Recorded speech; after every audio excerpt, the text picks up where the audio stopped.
جو گستاخ رضا ان سے نہ کرنا دوستی، دشمن اسجد رضا سے دوستی اچھی۔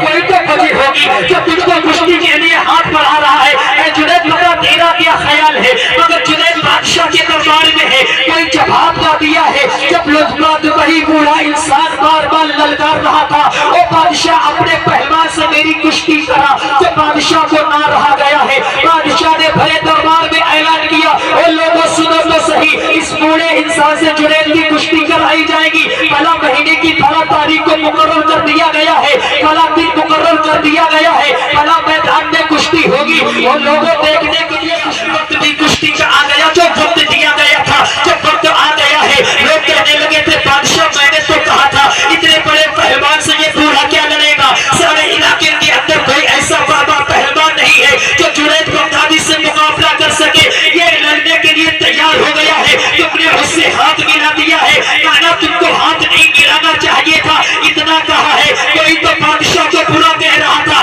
کوئی کچھ کہہ کے جا رہا تھا۔ اچانک دور سے گرد اڑتی ہوئی نظر آئی ہے، پھول جب اڑتی ہوئی نظر آئی، لوگوں نے کہا او بادشاہ کوئی دور سے آنے والا لگ رہا ہے کہ آ رہا ہے، جس کے چلنے سے گرد اڑتی ہوئی نظر آ رہی ہے۔ اتنا جیسے ہی کہا ہے، تھوڑی دیر میں وہی بوڑھا آ جاتا ہے، دربار میں کھڑا ہو گیا ہے، پہلوان آ گیا ہے، دربار میں آ گیا ہے۔ جب میدان اکھاڑے میں پہنچتا ہے، کشتی کے میدان میں پہنچتا ہے، وہی للکارنا شروع کر دیتا ہے، بادشاہ میں لڑنے کے لیے آ گیا ہوں، اپنے پہلوان جنید کو بھیج دے۔ جب حضرت جنید بغدادی بادشاہ کے قریب سے اکھاڑے کے اندر تشریف لے کر آتے ہیں، جب جنید بغدادی تشریف لے کر آتے ہیں، جس طریقے سے جو قانون کشتی کا ہوا ہے، جنید بغدادی نے ہاتھ بڑھایا ہے، اس بوڑھے نے بھی ہاتھ بڑھایا ہے۔ ہاتھ بڑھانے کے بعد اب بوڑھا کہتا ہے کہ جنید ہاتھ تو بعد میں ملاؤں گا، تیری کان میں کچھ بات کہوں گا۔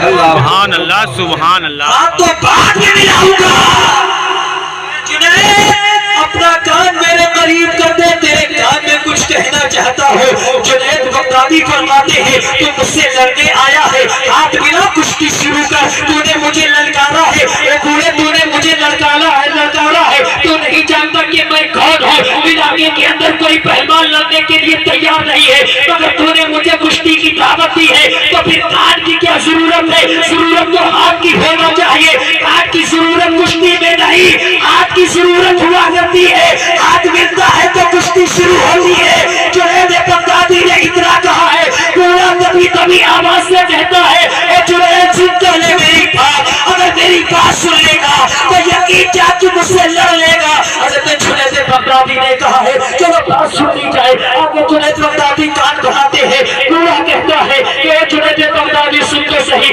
میں کوئی پہلوان نہیں ہوں، تیرا پیشہ لڑنے کا نہیں ہے، تیرا پیشہ کشتی کرنے کا نہیں ہے۔ تو حضرت جنید بغدادی فرماتے ہیں کہ تو نے ہاتھ کیوں ملایا ہے، کشتی کے لیے کیوں کہا ہے؟ سارا جو ہے علاقہ آ گیا ہے، بادشاہ کا دربار بھرا ہے، پھر تو کیوں آیا ہے؟ جو بوڑھا کہتا ہے جنید میری بات تو سن لے، میرا پیشہ کشتی کرنے کا نہیں ہے، میرا پیشہ لڑائی کرنے کا نہیں ہے، میرا پیشہ جو ہے کشتی لڑنے کا نہیں ہے۔ بات تو سن لے جنید، میں نبی کا شہزادہ ہوں۔ سبحان اللہ اللہ میں نبی کا اللہ اکبر شہزادہ نبی کا ہوں۔ اللہ اکبر۔ میری رگوں میں فاطمہ خاتون جنت کا خون، مولا علی فاطمہ کا دودھ ہے، مولا علی کا خون ہے۔ میں لڑنا نہیں چاہتا ہوں۔ اے جنید کئی روز ہو گئے ہیں، میرے بچے بھوکے ہیں، میرے ساتھ میری بیٹی میری بیوی ہے جو جنگل میں ایک طرف ہے، درخت کے نیچے گھاس میں اپنے بدن کو چھپائے ہے، جن کے بدن پر کپڑا بھی نہ ہے۔ میں نے سنا ہے کہ تو بادشاہ کا درباری پہلوان ہے جو تجھے ہرا دے گا نا۔ اگر آج تو مجھ سے گر جائے گا تو قیامت میں نانا سے اتنا اونچا کرا دوں گا، اتنا اونچا کرا دوں گا کہ کوئی تیرے مکان کو نہ پہنچے گا۔ اگر آج کشتی آ جائے گا تو نانا کا دامن تھام کر قیامت میں بچ لوں گا، شفاعت کی ضمانت میں لیتا۔ نعرہ تکبیر۔ میرے بغدادی جب ہاتھ بڑھاتے ہیں کشتی شروع ہو جاتی ہے. بادشاہ کے دربار میں بیٹھے ہوئے لوگ کہہ رہے تھے آپ کی کشتی شروع ہو گئی ہے, اب جنید پکڑنے والے ہیں, اب جنید پکڑ کر اس کو گرائیں گے. کوئی تو کہنے والے وہاں سے آواز دے رہا تھا اب اس کی تصویر ٹوٹے گی, جنید گرائیں گے. ادھر سے آواز دینے والے نے آواز دی ہے اب جنید اس کو داؤ لگا کر گرائیں گے, تیسرا پیر ٹوٹتا ہوا نظر آئے گا. بادشاہ اوپر سے جواب دے رہا تھا اور جنید سنتے صحیح اتنی دیر کیوں ہے, یہ تو بولا انسان ہے, اٹھا اس کو پٹک دے.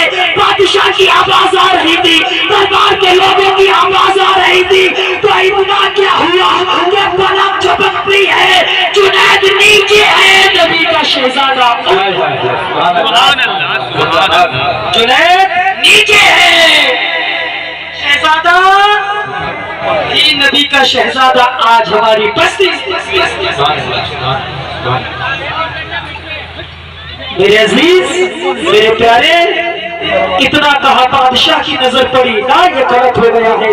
بادشاہ کوئی جنید کا داؤ پھسل گیا ہوگا, پیر پھسل گیا ہوگا, تمہارا کشتی کرائی جائے, تمہارا بھی جنید نیچے ہے, تمہارا کشتی کرائی گی. دوسری مرتبہ بھی نیچے آ کر گرتے ہیں. جب اتنا کہا ہے تو جنید کو کوئی ٹھوکر مار کر جا رہا تھا, کوئی گالی دے کر جا رہا تھا, کوئی برا کہتا ہوا جا رہا تھا. نبی کے شہزادے کو انعام و اکرام سے نوازا گیا ہے, تو دنیا جس جنید کو برا کہہ رہی تھی, دنیا جس جنید کو پاگل سرنی کہہ رہی تھی, دیوانہ کہتی ہوئی جا رہی تھی, اور جنید یہ کہہ رہے تھے دیوانے کو حکارت کی نظروں سے نہ دیکھو, دیوانہ نہ جانے کیا سوچ کر دیوانہ بنا ہے. جنید کا دل رو رہا تھا, آنکھوں سے آنسو آ رہے تھے, اور جنید کی زبان کہہ رہی تھی یا رسول اللہ جب تک دکھانا تھا تو کوئی پوچھنا نہ تھا, تم نے خرید کر مجھے پورا ہوگا. قیامت کب آئے گی؟ پہلا جس دن نبی کا شہزادہ ہماری شفاعت کرائے گا. اتنی کہہ رہے تھے آنکھ لگتی ہے, قوم کیا دیکھتے ہیں کہ دو بادل اٹھتے ہیں, ایک بادل نجف کی زمین سے اٹھتا ہے, ایک مدینہ کی سرزمین سے اٹھتا ہے. سبحان اللہ. ویسا نجف کی زمین سے اٹھا, اسی بادل سے ایک چہرہ نکلا, وہ چہرہ کسی اور کا نہیں, شیر خدا حضرت علی کا چہرہ ہے.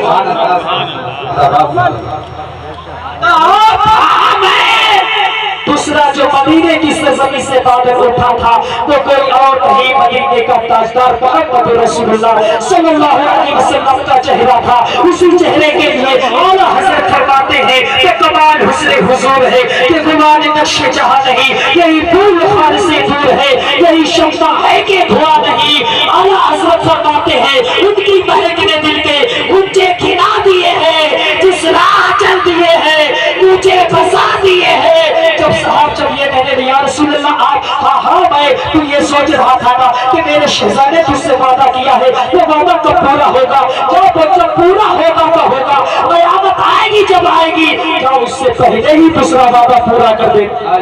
سبحان اللہ سبحان اللہ سبحان. ایک اور وعدہ پورا کر دیا جائے. اتنا کہنا تھا, صاحب آنکھ کھل گئی, صبح